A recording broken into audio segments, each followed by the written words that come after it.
사도행전 13장 13절에서 30절 말씀을 통해 십자가는 여전한 죄인을 아직도 사랑하시는 증거다라는 제목으로 하나님 말씀 나누도록 하겠습니다. 십자가는 여전한 죄인을 아직도 사랑하신다는 증거입니다. 강원도 원주에요, 이 박경리 문화공원이라고 있습니다. 그곳에는 고 박경리 선생님이 생전에 쓰시던 물건들이 전시되어 있어요. 토지를 쓰신 박경리 선생님.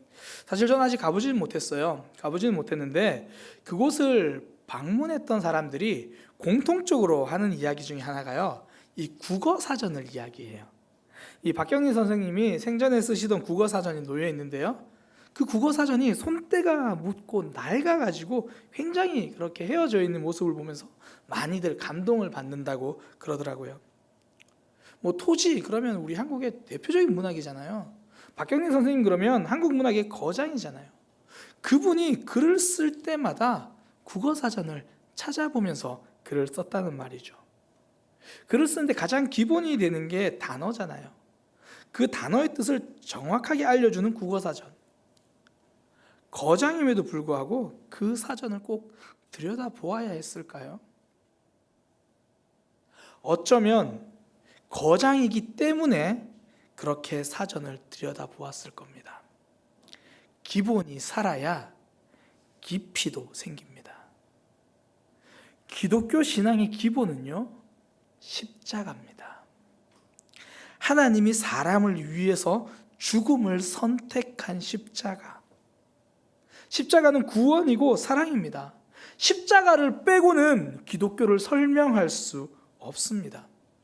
그래서 우리가 고난 주간이 있는 거죠. 가장 기본이 되는 십자가 깊이 묵상하기 위해서, 다시 한번 되새기고 기억하기 위해서.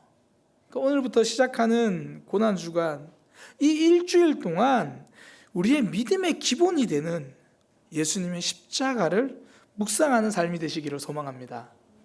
이 바울도 이 복음을 전하면서 십자가 이야기를 하거든요. 27절에 예수를 정죄하여 선지자의 말을 응하게 하였도다.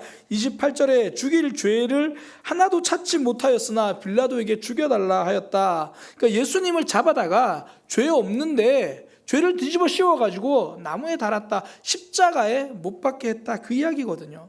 그리고 나서 살아나셨다. 그러니까 십자가와 부활, 이게 복음의 핵심이고 복음의 기본입니다. 부활은 다음 주에 살펴볼 거고요. 오늘은 십자가에 대해서 좀 살펴보려고 합니다. 이 바울의 전도여행 과정에서 특별히 십자가 부분에 대한 의미를 좀 새겨보려고 합니다. 십자가, 우리가 너무나 잘 알듯이 이게 그냥 고대 로마의 잔인한 사형 틀 중에 하나예요. 그러니까 형태가 크게 의미가 있는 건 아니거든요. 로마 철학자 이 키케로, 예수님 전의 사람인데요, 이 사람은 십자가 형벌이 너무 잔인해가지고 이렇게 글을 썼어요. 십자가라는 단어 자체가 없어져야 한다. 로마 시민에게 그 십자가에 대한 생각, 그런 것들 아예 제거되어야 한다. 그만큼 잔인해서 그래요. 근데 이 십자가가 꼭 로마에만 있었던 건 아니에요. 고대 페르시아나 여러 곳에서 죄인을 처형할 때 썼던 방법입니다. 근데 이 십자가가 특별해진 이유는 딱 하나예요. 하나님의 아들이 거기에서 죽었기 때문이에요. 우리를 위해서, 나를 위해서 신이 죽은 거예요. 이것이 십자가의 의미입니다. 나를 위해서 하나님의 아들이 죽으신 사건, 내가 달려 있어야 될 자리에 하나님이 대신 달리신 사건. 그러니까 십자가는 형태보다 이 상징 의미가 중요하죠. 그러니까 기독교 신앙의 기본이고 핵심인 십자가, 그 의미를 선명하게 붙들고 있어야 되지 않겠습니까? 그래서 오늘 이 바울의 말씀, 바울의 설교를 통해서 그 십자가가 주는 의미 한 두 가지 좀 살펴보려고 하는 거예요. 첫 번째 십자가의 의미는요, 그냥 용서하셨다라는 거예요. 다른 말로 조건이 없다라는 거죠. 그러니까 저 사람 구원해 놓으면 뭔가 좀 잘할 거야, 뭔가 좀 앞으로 신앙생활 잘하겠지, 이런 조건이 없다라는 거예요. 야, 내가 저기 김 집사를 딱 구원해 놓으니까 앞으로 정말 거룩하게 살 거야, 이런 조건이 없는 거예요. 보통 제자들을 뽑을 때 거장들은 그렇게 뽑잖아요. 재능 있는 제자, 뭔가 좀 잘할 것 같은 이런 기준이 아니라는 거예요. 앞으로 잘할 거야라는 기대감이 있어서 용서해 주신 것이 아니라, 굳이 설명하자면 앞으로도 죄를 짓겠지, 그래도 용서해야지, 그런 마음으로 십자가를 지시고 용서해 주셨다는 거예요. 그냥 용서입니다. 바울이 오늘 설교를 하면서요, 이스라엘의 역사를 쭉 훑거든요. 애굽에서 나온 이야기, 광야 40년, 사사시대, 왕정시대. 그러니까 우리나라로 이야기하면 고조선 시대부터 이야기해서 뭐 삼국시대, 고려시대, 조선시대 쭉 이야기를 하는 거예요. 그러면서 하는 말이, 그 옛날에 이미 예수님에 대해 약속하셨다 그러면서 그 예수님이 이 땅에 오실 때에 십자가에 못 박혀 죽을 것까지도 하나님은 이야기하셨다, 알고 계셨다, 그렇게 말합니다. 그러니까 하나님이 독생자 아들을 이 땅에 보내시면서, 사람들에게 보내면서 내 아들을 보내니까 뭔가 좀 내 아들을 잘 대접해 주겠지, 이런 거 기대 안 하셨다라는 거예요. 오히려 없는 죄도 만들어서 죽이게 될 거다, 이거 알고 계신 거예요.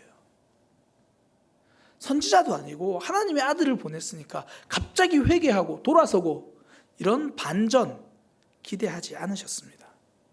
그러니까 선지자들이 이미 죄 없는 예수님의 죽음을 예언하고 있다라고 27절, 29절에 그 이야기를 하는 거거든요. 그러니까 사람들의 반응을 이미 알고 있으셨다는 거예요. 뭐 선지자들의 글, 대표적으로 뭐 우리가 알고 있는 것처럼 이사야 선지자잖아요. 이사야 53장, 집에 가서 찾아보세요. 꼭 성경책에만 찾아보시는데 이사야 53장에 보면 잘 나와 있어요. 이게 예수님이 태어나시기 700년 전에 기록된 글이거든요. 거기에 이미 예수님이 고난 받으실 거라고 적혀 있어요. 뭐 우리가 잘 아는 구절, 대표적으로 그가 찔림은 우리의 허물 때문이요, 그가 상함은 우리의 죄악 때문이라, 그가 징계를 받음으로 우리가 평화를 누리고 그가 채찍에 맞음으로 우리가 나음을 입었도다. 그분이 징계를 받고 채찍에 맞을 것 이미 하나님은 700년 전에 이야기를 하신 거예요. 그러니까 하나님이 땅으로 가면 사람들이 뭔가 회개하겠지, 그런 거 기대 안 했다라는 거예요. 우리를 향해 특별한 기대 없었다라는 거죠. 다른 사람이요, 저한테 와서 전 당신을 크게 기대하지 않아요, 그러면 좀 섭섭해요. 걔는 좀 무시당하는 것 같고 뭐 그런 거죠. 누가 여러분들 찾아가가지고 저 사실 당신한테 별로 기대 거는 거 없어요, 이런 기분 나쁘잖아요. 사실 우리 자녀들을 좌절시키는 확실한 말 제가 하나 알려드릴게요. 네가 그렇지 뭐, 기대 안 했다는 이야기거든요. 그럼 기가 꺾여요. 마음이 상하거든요. 사람들에게 그런 말 들으면 마음이 상하는데, 하나님이 우리를 기대하지 않으셨다는 말은요, 소망이 돼요.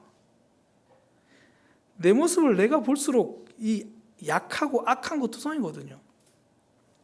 그 전사님이 이제 복음의 기초라고 성경 공부를 이렇게 하시잖아요. 그 책을 쓰신 이형 목사님이 설교 시간에 하신 이야기인데요. 그분이 이렇게 이야기를 하시더라고요. 누군가 나를 잘 모르면서 비난을 하면 속으로 이렇게 생각을 하신대요. 저 사람이 나를 잘 몰라서 저렇게 비난하는 거야. 나를 다 알아봐, 훨씬 더 심하게 말하지. 나를 다 몰라서 그래. 내 속에서 지금 얼마나 내가 못된 생각, 악한 생각하고 있는데 나를 잘 몰라서 저 정도만 비난하지. 아이고, 다행이다. 남들이 우리 속을 다 몰라서 그렇지, 다 알면요 얼마나 부끄럽습니까?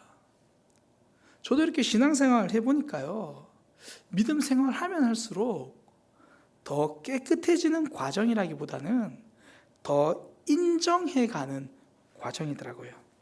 그러니까 죄를 덜 짓기보다는 오히려 이전에는 죄라고 생각하지 못했던 것들을 이제는 그게 죄였구나, 그거 깨닫는 과정이에요. 제 청년 때 정말 옳은 이야기, 정말 옳은 모습으로 열정적으로 훈계하고 권면하고 책망하던 사람이거든요. 옳은 건 줄 알았는데 지금 돌아보니까 고집스러웠던 거예요. 이전에 제가 그런 생각을 했어요. 내가 잘 모르고 그랬으니까, 잘 모르면 그렇게 말할 수도 있지, 그렇게 생각했거든요. 시간이 지나니까 그 무지가 상대방에게 폭력이 될 수도 있다는 것을 알게 되더라고요. 과거에는 정의였는데, 옳은 거였는데 그것이 고집이라는 것을 인정하게 되는 과정. 무지가 폭력일 수도 있다는 것을 깨닫게 되는 과정.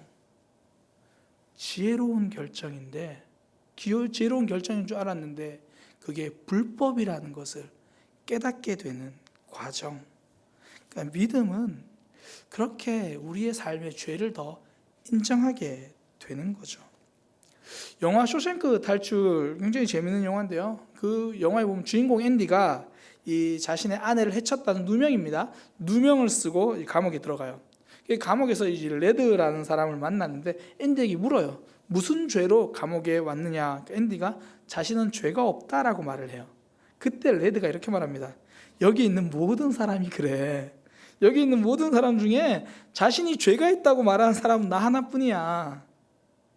감옥에는요, 죄 없다고 말하는 사람이 많은데 교회는요, 자신이 죄인이라고 말하는 사람들이 많은 거예요. 하나님은 우리가 괜찮은 사람이라서 용서해 주신 것이 아니고요. 용서하고 나면 그래도 그다음부터 뭔가 거룩하고 대단하게 달라질 거라고 생각해서 용서해 주신 것이 아니고요. 그냥 용서해 주신 거예요. 십자가는 그냥 용서예요. 그러니 바울도 예수님 만나고 나서 스스로를 보는 관점이 달라지잖아요. 그전에는 남 부끄럽지 않게 살고 있다고 생각했거든요. 아니, 나만큼 말씀 잘 알고 나만큼 말씀 잘 지킨 사람 있으면 나와보라 그래. 바울이 그런 마음으로 살았거든요. 그런데 예수님을 만나고 나니까 나처럼 큰 죄인은 없다고 고백하는 거예요. 남 부끄럽지 않게 살았을 줄 알았는데 그 삶이 한없이 부끄러운 삶이라는 것을 고백하는 거죠. 십자가는요, 이런 우리를 그냥 용서해 주신 거예요. 그러니 십자가를 묵상하면 할수록 나 자신에게는 민감해지고 다른 사람에게는 넓어지는 거죠. 어떤 집사님이 저에게 이렇게 이야기해 주시더라고요. 그전에는 집에 있으면 막 아이들 때문에 속상하고 서운하고 배우자 때문에 힘들고 그러면서 가족 중에 내가 제일 힘들다는 생각을 늘 했대요. 내가 배우자도 참아주고 있고 이 자녀들도 견디고 있고 그렇게 생각을 했대요. 근데 금요기도회 때 말씀을 듣고 기도하는 중에 내가 힘든 것보다 나 때문에 배우자가 힘들었다는 것을 하나님께서 깨닫게 해주시는 거죠. 아이들이 나를 견디느라 지쳐가고 있구나, 그걸 깨닫게 됐다고 말씀해 주시더라고요. 말씀을 듣고 의인이 된 것이 아니라 말씀을 듣고 죄인이 된 거죠. 그러면서 내 소중한 사람들을 마음에 하나 둘씩 품어내기 시작하는 겁니다. 사단은요, 항상 남의 허물을 보게 하잖아요. 예수님이 말씀하신 것처럼 내 눈에 있는 커다란 돌 기둥은 보지 않고 상대방 눈에 있는 그 티끌을 빼려고, 내가 사랑해서 하는 말인데 그거 좀 고쳐야 되지 않겠어? 내가 위해서 하는 말인데 그거 좀 수정하면 되게 좋을 것 같아. 내 눈에 돌은 보지 못하고 상대방의 눈에는 작은 티끌을 빼려고 한다고 예수님이 말씀하셨잖아요. 이제 저 페이스북을 저는 하거든요. 저도 글을 올리고 다른 사람들 글을 좀 보긴 하는데 그 페이스북에 이제 후배 사역자 한 명이 글을 자주 올려요. 매일매일 짧게 묵상하고 본인의 생각을 올리고 참 열심히 준비하고 굉장히 괜찮은 친구입니다. 근데 그 친구의 글을 보면요, 너무 정의로워요. 본인은 아니라고 말을 하는데 그 글을 보고 있으면 지금 세상은 틀렸고 나만 옳다, 이런 뉘앙스가 그 글에 좀 있어요. 그래서 제가 그 글을 볼 때마다 마음이 좀 힘들고 그 친구를 사랑하는 마음에 언제 만나서 이야기를 해야겠다 제가 생각을 좀 했습니다. 자연스럽게 만나서 어떻게 지혜롭게 이야기할 수 있을까 고민을 했어요. 근데 그때 하나님 주시는 마음이 뭐냐면, 만나서 이야기하는 순간 저도 똑같은 실수를 하는 거예요. 나는 품는데 너는 못 품는다, 이 얘기를 하는 거잖아요. 제가 그걸 깨닫고, 그래, 만나서 말할 것이 아니라 혼자서 기도하자. 하나님 깨닫게 해주세요. 하나님 알게 해주세요. 그래서 건강한 교회는요, 말하는 사람들보다 기도하는 사람들이 많아요. 그러니까 다른 사람들이 말할 겨를이 없는 거죠. 내 죄에 민감하다 보니까. 보통 사람들과의 관계가 깊어지려면 뭐 상대방에게 좀 민감하라 그러잖아요. 세심하라 뭐 그런 거 있죠. 뭐 상대방의 변화를 알아봐주고 마음을 알아봐주고, 남자들이 제일 무서워하는 말 있죠. 오빠 오늘 뭐 나 달라진 거 없어? 여보 너 뭐 달라진 거 없어? 그러면 이제 머리부터 발끝까지 스캔을 해야 돼요. 머리를 했나, 옷을 새로 샀나, 신발이 바뀌었나. 아니 그냥 좀 옷이 이쁘지 않아 물어보면 안 돼요? 그냥 머리 했는데 어떠냐고 물어봐주면 되잖아요. 신발 바뀐 거 어떻게 알아요? 그냥 신발 샀는데 괜찮냐고 물어봐주면 정확하게 정답을 이야기할 수 있거든요. 너무 이뻐. 그 머리 너무 잘 어울려. 최고야. 야, 그 신발 정말 센스 있게 골랐다. 이거 말고는 다른 답은 없는 거예요. 그렇게 대답할 수 있어요. 사람에게는 그 상대방에게 세심한 것, 그러면 관계가 깊어지거든요. 하나님과의 관계가 깊어지려면요, 나의 죄에 민감해지는 거예요. 그러면서 나 자신을 하나님과 더 깊어지게 만드는 거죠. 그때부터 우리의 영혼이 살아나는 겁니다. 우리의 모습 부족하지만 그냥 십자가 앞에 가는 거예요. 여전히 죄인이지만 그냥 용서해 주신 하나님. 십자가 의미는요, 그냥 용서예요. 두 번째 십자가가 주는 의미가 뭐냐면 그냥 용서가 지금도 유효하다는 거예요. 에베소서 말씀해 보면 하나님께서 우리를 자녀로 삼기 위해서 세상을 창조하기도 전에, 태초 전에, 창세 전에 우리를 선택하셨다 뭐 이렇게 말씀하시는데, 뭐 그런 거 떠나서도요, 오늘 본문만 봐도 최소한 다윗을 왕으로 세우신 다음에 약속은 하신 거예요. 그러니까 다윗의 후손으로부터 예수님 오신다. 이게 어떤 의미냐면 저와 여러분이 태어나기도 전에, 우리가 죄 짓기도 전에 용서부터 결정하셨다는 거예요. 그러니까 우리는 예수님 믿고 나면 보통 지난 삶을 회개하잖아요. 그동안 하나님을 외면했던 삶, 하나님 없이도 잘 살 것처럼 살아왔던 삶을, 막 그런 교만 있던 과거를 회개하잖아요. 그런데 그러다 시간이 지날수록 자꾸 이전의 죄가 막 깨달아지죠. 아, 내가 예전에 이렇게 했는데 자꾸 떠오르거든요. 그러니까 지금 말씀대로 살려다 보니까 이전의 잘못들이 자꾸 생각이 나요. 그러면서 나는 왜 그럴까? 이게 하나님의 용서를 오해해서 그래요. 하나님은요, 우리가 예수님을 믿는 그 순간에 그래 이젠 용서해 줘야지, 그런 게 아니라 이미 우리를 용서하기로 작정하신 거예요. 예수님의 십자가로 달린 그 순간부터 이미 우리를 용서하기로 결정하신 거죠. 우리가 죄 짓기도 전에 용서를 계획하셨습니다. 십자가의 용서는요, 유효기간이 없어요. 과거의 죄까지 용서하기로 작정하신 거죠.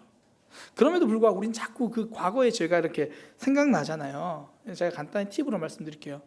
그 과거의 죄가 자꾸 생각나는 거는 두 가지예요. 첫 번째는 우리는 하나님께 용서받았지만 과거에 다른 사람에게 잘못한 것이 있으면 그 사람에게는 가서 사과하고 관계를 회복하라는 그런 의미거든요. 이 삭개오를 보면 알잖아요. 삭개오가 예수님 만나고 예수님께서 그에게 오늘날 아브라함의 자손 그렇게 다 회복을 말씀해 주시잖아요. 삭개오가 뭐라고 고백하죠? 제가 누군가에게 속여 빼앗은 것이 있으면 4배나 갚겠습니다. 그 사람에게 가서 사과하겠다라는 거죠. 하나님께 용서받았기 때문에 관계를 회복할 수 있는 용기도 생기고 책임도 생기는 거예요. 예수님도 그렇게 말씀하시잖아요. 하나님 앞에 예배 드리기 전에 누군가에게 잘못한 게 생각나면 사과하고 와라. 그 사람과의 관계를 해결하라. 하나님은 우리의 과거를 다 용서하셨습니다. 그럼에도 불구하고 계속 그것이 힘듦으로 남아있다면 첫 번째, 사람과의 관계를 거기서 사과하고 회복하라, 그런 의미예요. 또 하나는요, 두 번째는 과거의 죄를 하나님 앞에 들고 나와가지고 그 죄의 문제를 벗어나라는 의미예요. 이 계속 묶여있지 말라는 의미거든요. 이 사단의 전략이 뭐냐면 우리를 계속 죄에 묶어둬요. 가장 묶어둔 첫 번째 전략이 중독이거든요. 그 죄를 계속 반복하게 만들어요. 근데 우리가 믿음으로 결단하고 그 죄를 끊어버리는데 그 다음 사단이 속여요. 우리의 마음을 붙들어요. 너 그때 잘못했잖아. 너 그때 잘못했지. 야, 너 그거 아직도 계속 그 마음을 우리를 힘들게 하는 거거든요. 하나님께서 우리에게 그 과거의 죄를 생각나게 하는 것은 그 죄의 결박을 끊어버리라는 의미예요. 하나님께 회개하고 나서 하나님 용서하셨다. 그 십자가 사랑을 믿는 거죠. 그러니까 하나님은 하나님의 사랑, 십자가의 용서는요, 이미 과거의 모든 것까지 용서하셨습니다. 우리 과거의 죄도 용서하신 하나님, 그 사랑은 변함이 없어요. 지금 우리의 삶에도 그 용서는 유효하다고요. 하나님의 품보다 큰 죄는 없습니다. 하나님의 사랑은 용서에 한계가 없는 거죠. 그러니까 예수님이 십자가에 달려 돌아가셨을 때 십자가에 달려가지고 이렇게 기도하시잖아요. 하나님, 저 사람들을 용서해 주세요. 양손에 못이 박히고 가시관 쓰고 있는 상태에서 말씀하시는 거예요. 하나님, 저들은 저들의 죄를 알지 못합니다. 십자가에 달려 조롱받으시면서도 용서를 선포하신 예수님, 다른 죄를 용서 안 하실 리가 없습니다.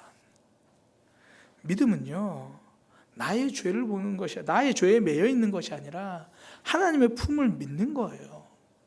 왜 어린아이들은 다른 생각하지 않고 부모님 생각하잖아요. 하영이가 혹시 간식 먹고 싶을 때, 이거 아빠가 얼마나 고생해서 버시는 돈인데 내가 이거 간식 사달라고 말해도 될까? 그러지 않잖아요. 세상에서 아빠가 제일 힘센 줄 알고요, 엄마는 무조건 내 편인 줄 알아요. 그러니까 엄마한테 울고 떼쓰고 엄마한테 찾아가고 그러잖아요. 예수님은 하나님 나라를 어린아이와 같이 받드는 자, 그런 사람이 되라 그러거든요. 하나님 앞에 가장 어린아이가 되는 것이 가장 성숙한 신앙입니다. 하나님 앞에서는 고상하게 신앙생활을 하는 게 아니에요. 믿음은 하나님 품으로 파고드는 겁니다. 아프면 아프다고 말하고, 잘못했으면 좀 뻔뻔하게 용서해달라 그러고, 때로는 하나님이 밉다고도 이야기하고, 하나님은 이미 십자가에서 우리 죄를 용서해 주셨거든요. 십자가는, 그 사랑은 유효기간도 없고요, 한계도 없습니다. 그냥 우리를 받아주시는 거죠. 여전히 죄인인 우리를 아직도 사랑하고 받아주십니다. 고난주간을 보내고 있잖아요. 제가 이 고난주간 찬양 중에 이 비아돌로로사, 이 고난의 길이라는 찬양을 이렇게 보면서요, 그래, 우리는 저렇게 예수님 십자가에 못 박아도 예수님 용서해 주시는구나, 그 사랑을 참 많이 느꼈거든요. 우리 오늘 지금 이 시간 우리 그 찬양 좀 함께 좀 묵상했으면 좋겠어요. 고난 받으시면서도 우리를 사랑하신 그 하나님의 사랑, 예수님의 사랑.